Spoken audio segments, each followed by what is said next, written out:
Hello, Mr. Rajamouli. How are you? I am very good. Thank you very much. How are Thank you for you? doing this. I'm It's fine. I'm my fine. pleasure. I'm a little tired. We've been bopping all over the world. We went to Los Angeles, Paris, China, and Tokyo, Japan. And now I'm back home in New Zealand for 2 days for our New Zealand premiere. You've been on these. I think, sir, it is at least for me. I get so tensed up before the release of the film. At least this keeps my mind occupied. The promotionals keeps me occupied. Yeah, exactly. Because otherwise, before the film comes out, I don't know about you, but I'm always very nervous. And if I don't have something to focus on, I'd just be pacing back and forth all day.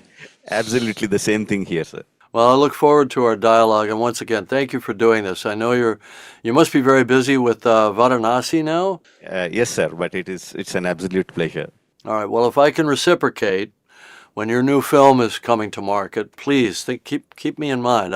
I love to have a dialogue with other filmmakers. I think we need more of that. Thank you, sir. We'll definitely do that. Thank you. Thanks for the offer.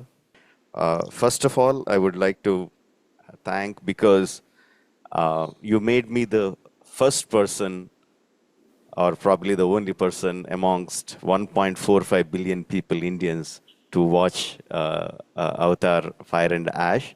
That feels very, very special. Thank you very much for that. It's our pleasure, and thank you once again. Thank you so much for doing this. I think it's important for filmmakers to talk and compare, similarities in their mental creative process and in their technique and so on. I'd love to come to your set. May I come to your set sometime and watch you create your magic? Oh, that would be an absolute pleasure, sir. You're most welcome. And I mean, not just me, not just my unit, my entire film industry will be thrilled. Well, I can't think of anything I'd rather do. So I think you're shooting for a while, right? On the new film on Varanasi. Yes, sir. It's almost a year now, and another 7, 8 months to go. Yes, we Oh, are in the middle of the shoot. okay, plenty of time. Well, tell me Yes, when sir. you're doing something fun. I don't know, something with tigers. Yeah, yeah, yeah, definitely, sir. Thank you very much. Okay. Sir, watching Fire and Ash was an absolute pleasure. I, Well, thank I you. mean, hats off to you for creating those complex sequences, those visuals, those characters. I mean, I can Thank you. go on and on. But Thank you. but for me, I mean, I was like a child in the theater watching them, the Wind Good. Traders, Good. Ash people, the new characters. Warang was absolutely stunning. But I Thank thought you. for me, after I come back from the theater, when as it wouldn't leave my mind, your film wouldn't leave my mind. What really got me hooked was Jake's moral dilemma. Hmm. I thought Avatar, the first Avatar had it. It was so strong. Jake's moral dilemma between Yes. the Navi and his own people. I Yes. thought, can he ever beat it in the Right. coming films? Can he ever beat it? But I think in this, it is much more stronger. I mean, if I talk a little bit more about it, probably I'll be a spoiler. I don't want to be that, but We'll dance around the spoilers. I call them teasers. yes, yes. So my question, my actual question is that Avatar has like innumerable subworlds in it. There are so many characters, strong characters, fun characters, complex characters, and I'm sure you have many more characters in your mind than in the film. Correct. So when you have so much of information, so much of playthings around you, which one do you give precedence? The emotional crux or the characters, or can't you separate them? I want to know at the writing table what drives you forward. I think, look, for me, a really critical part of working with the actors to create these interesting and rounded and quirky and unique characters is the writing process. So on these films, I worked with other screenwriters to shape the story. But then I took it and I ran with it myself, and I wanted to individuate each character. Now, some of the characters were new, and some of them were for actors I'd worked with before, like Sam Worthington and Zoe Saldana, because they were in the first film, and Stephen Lang.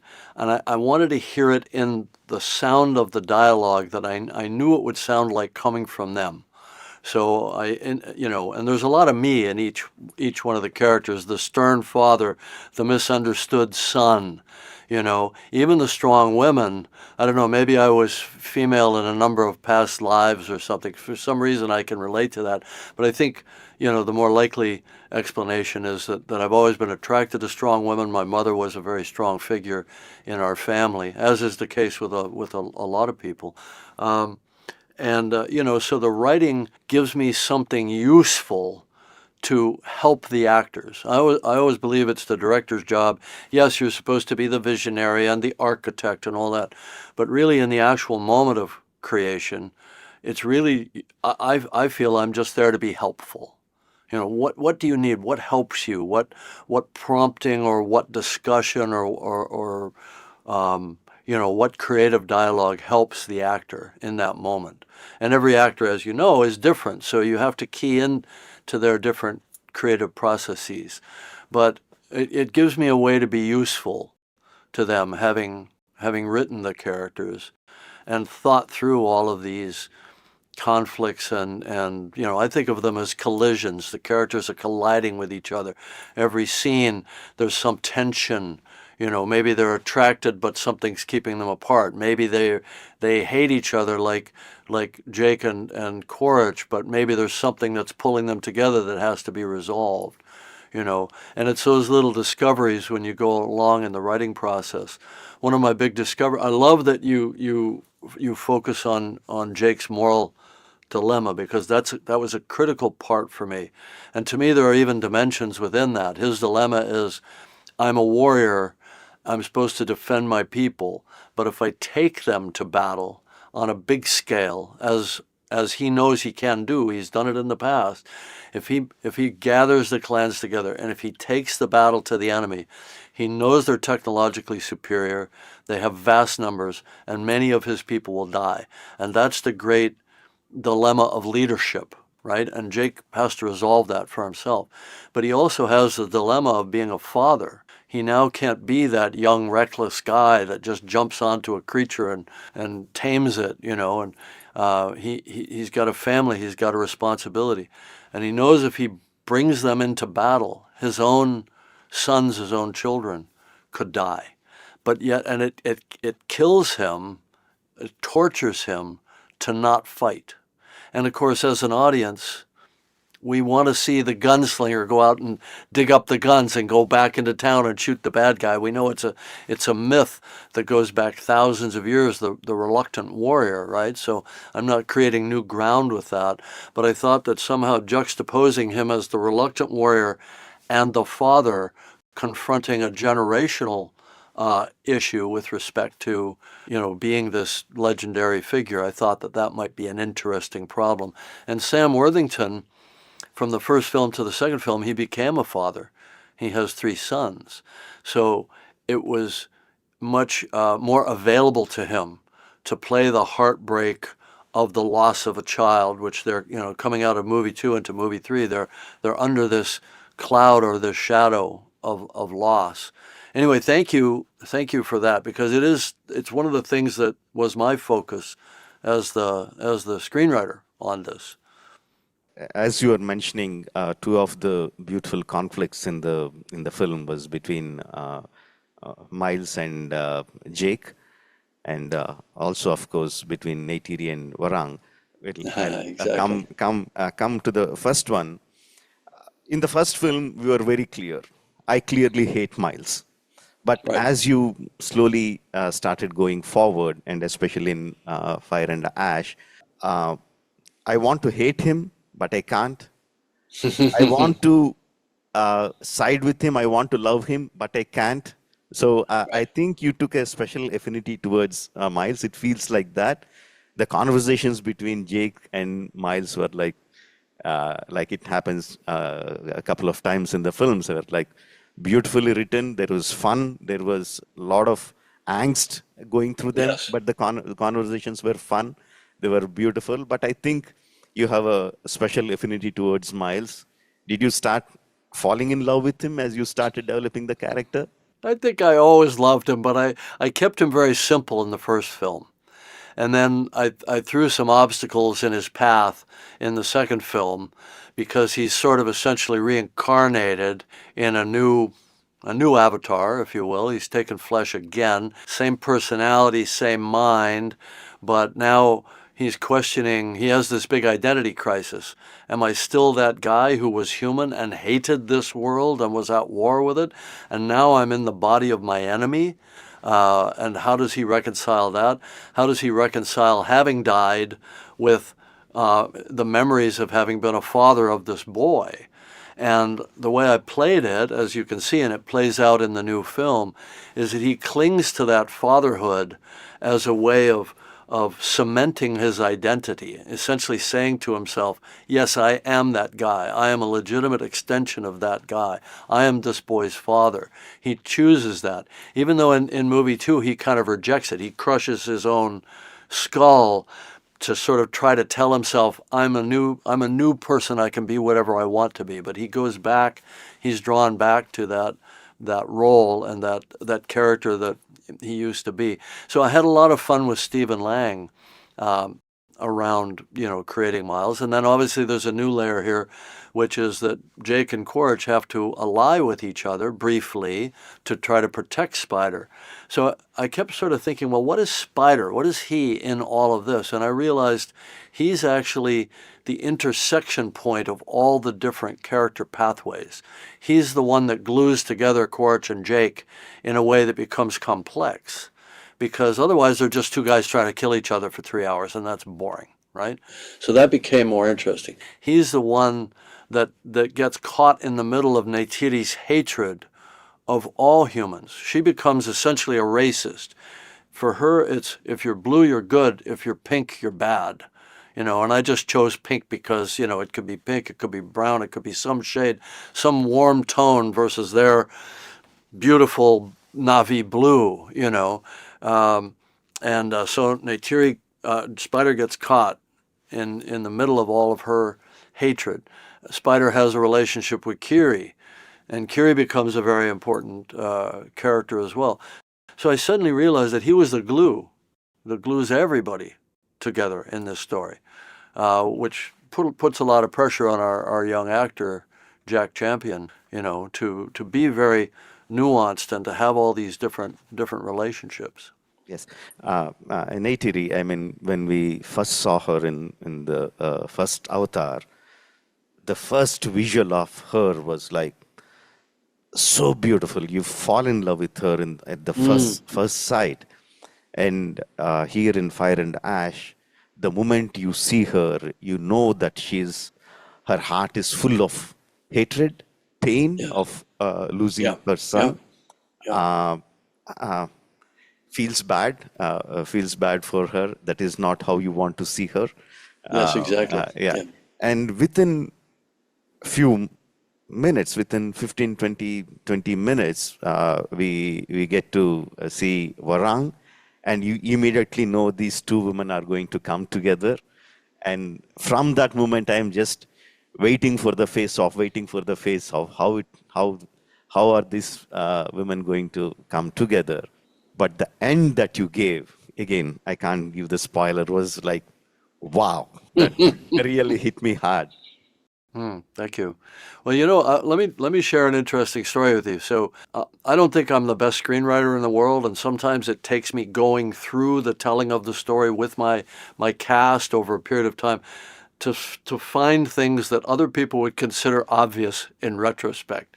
So it seems pretty obvious that Neytiri and Varang should meet in battle in the first attack of the Ash people. It wasn't in the script. But one day I was sitting there and I said, Varun really needs an interesting creature that's different from everyone else.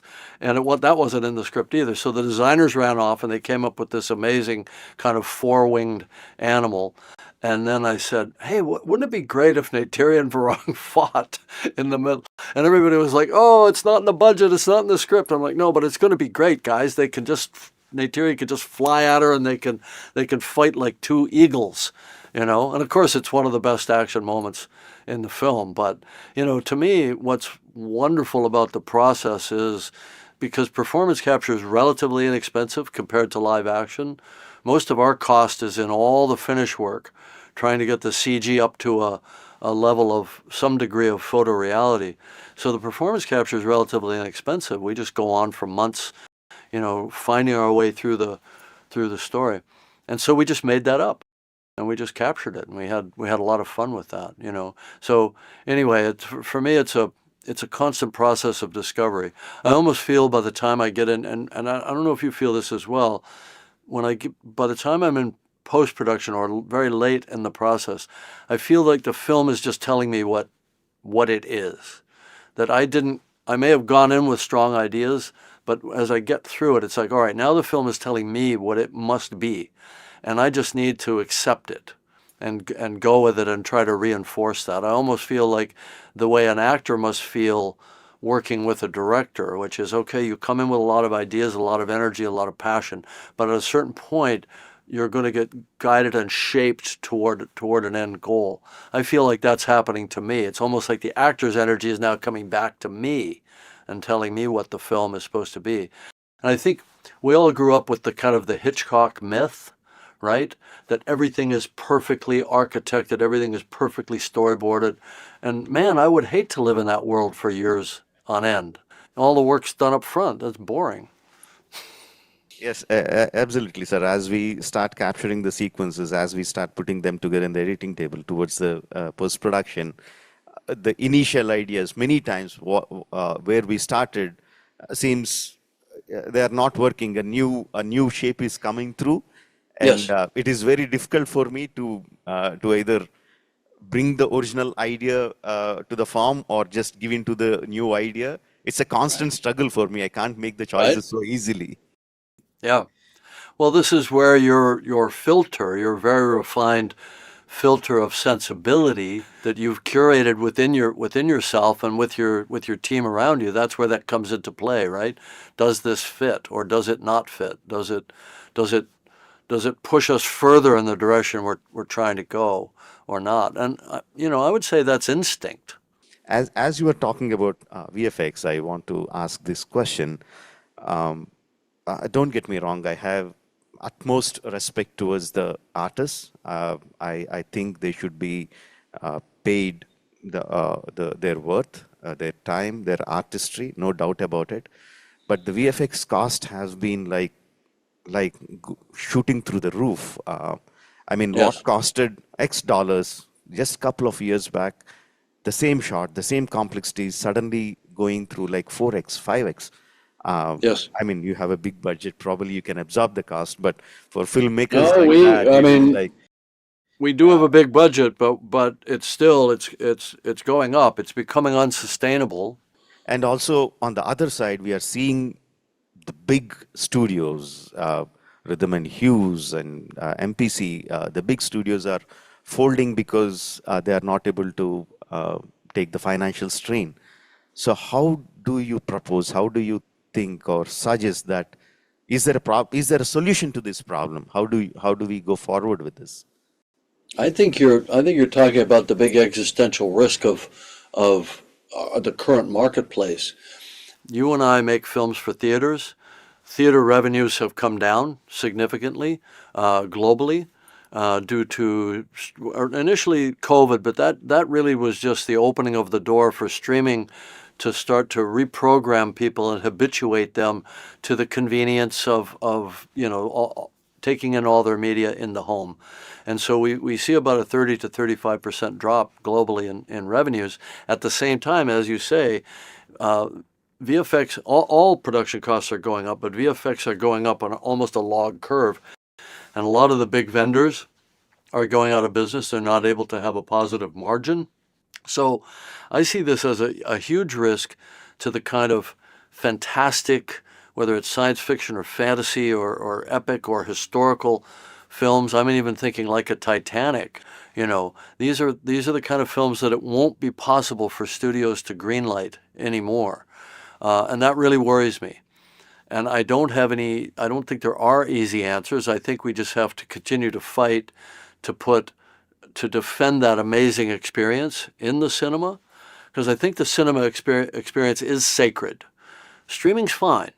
And to the extent that it can provide budgets for writers and actors and all that sort of thing and keep the work going, that's great. We need that.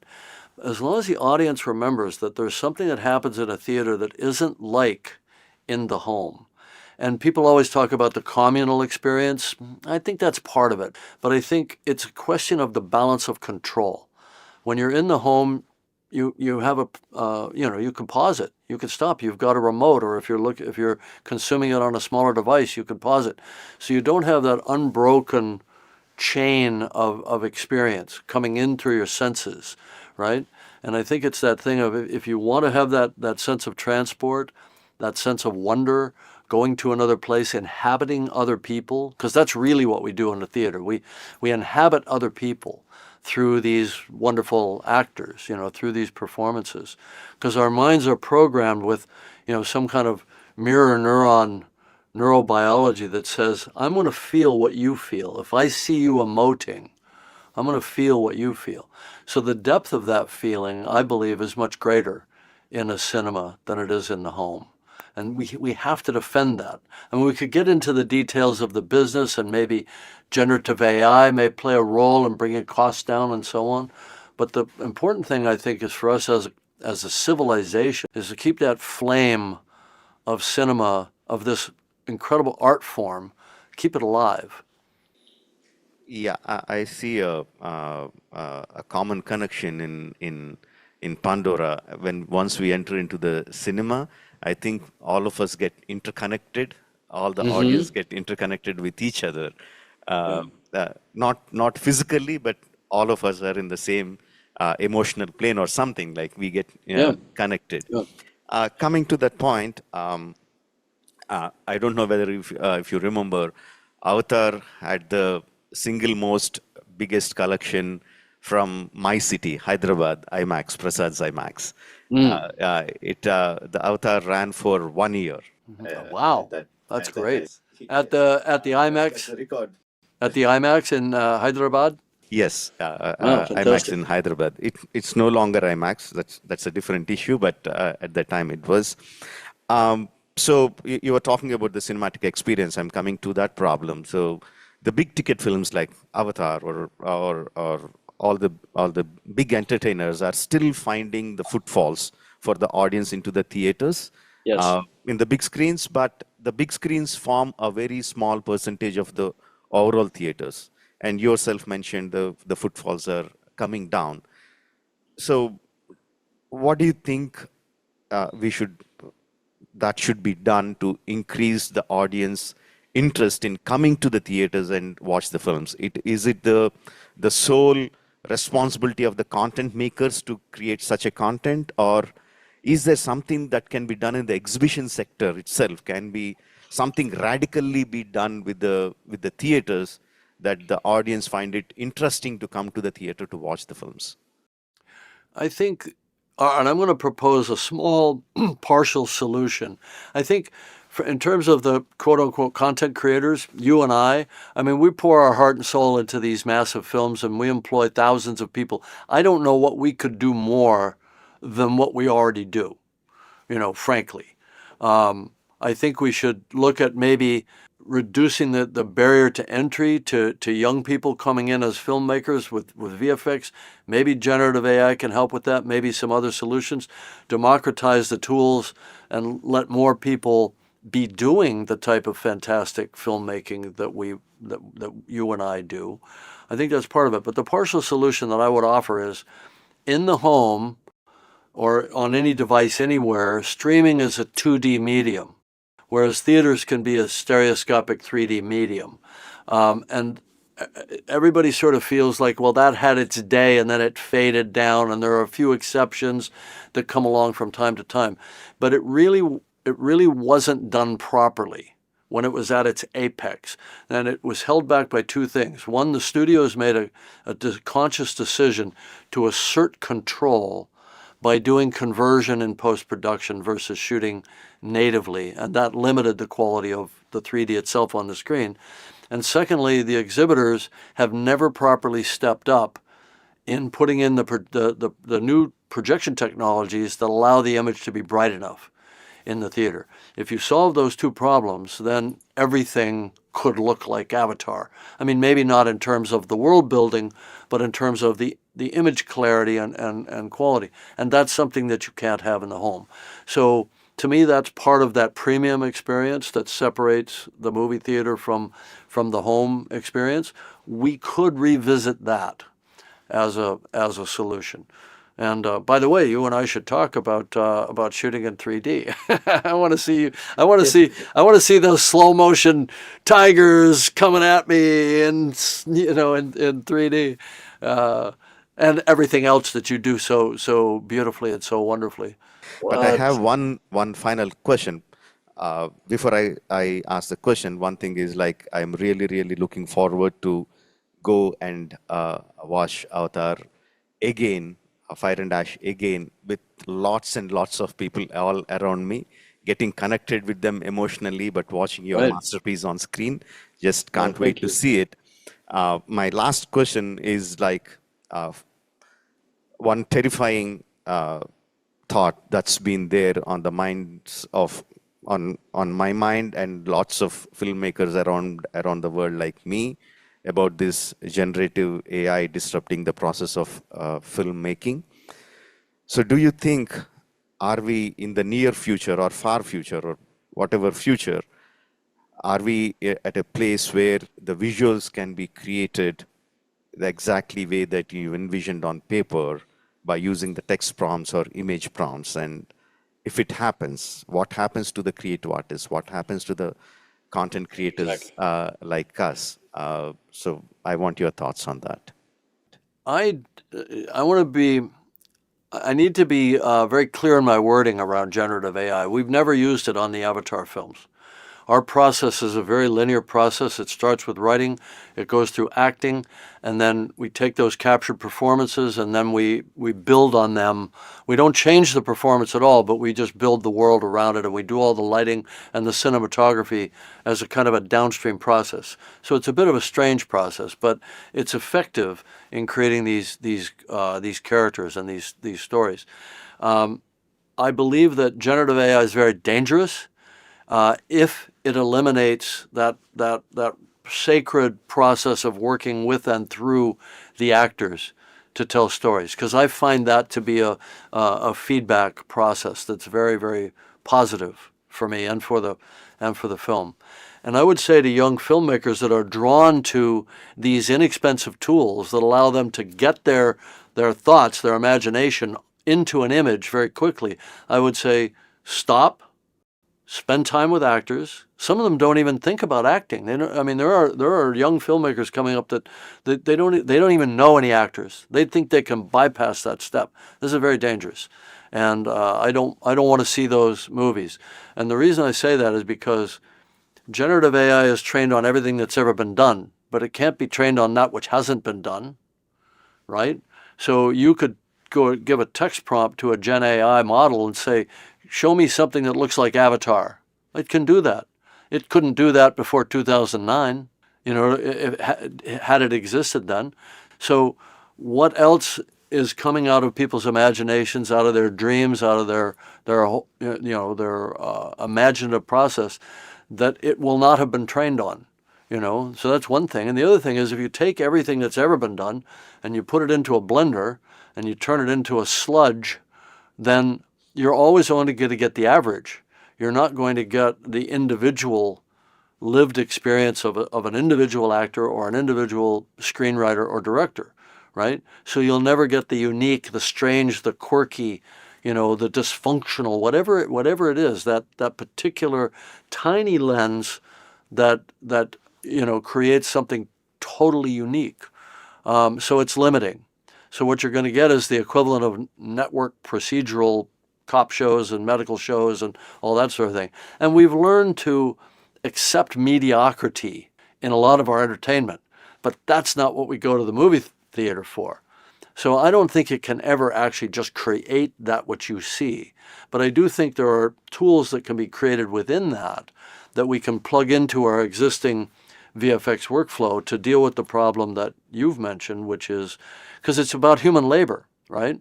I mean, the reason the costs are going up is because the cost of living has gone up, and all of these artists that are working with these tools, I think 90% of the cost of a VFX shot is labor, right? So I'm not saying we lose people. I'm saying we speed them up, make them more efficient, get the result of their labor more quickly, and then move on to the next thing. Because I see it being an endless need to create these imaginative worlds, an endless need for VFX. So if we can just do it quicker, we can bring the cost of these films down. And by the way, I would love to make an Avatar movie in 2 years instead of 4 years, because I'm running out of 4-year chunks at the age of 71, right? Yeah, thank you, sir. Those words are very comforting, to say the least. And all the best with Fire and Ash. I know it's going to erupt in the theaters across the world. All the best to you. And like I said, can't wait to watch it in the theaters. Okay, thank you. This has been fantastic. Thank you so much. I really, really have enjoyed our dialogue. Thank you, sir. Thank you very much. And I'm going to hold you to. I'm going to come to your set. Yeah, yes, sir.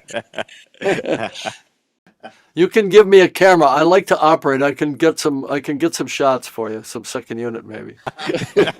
Sir, you're just putting me on the moon. But I'll take that, and somehow I'll hold you on to that, and I'll bring you to Hyderabad. I'll bring you to my sets. Can't wait for that. Okay, fantastic. All right, thank you.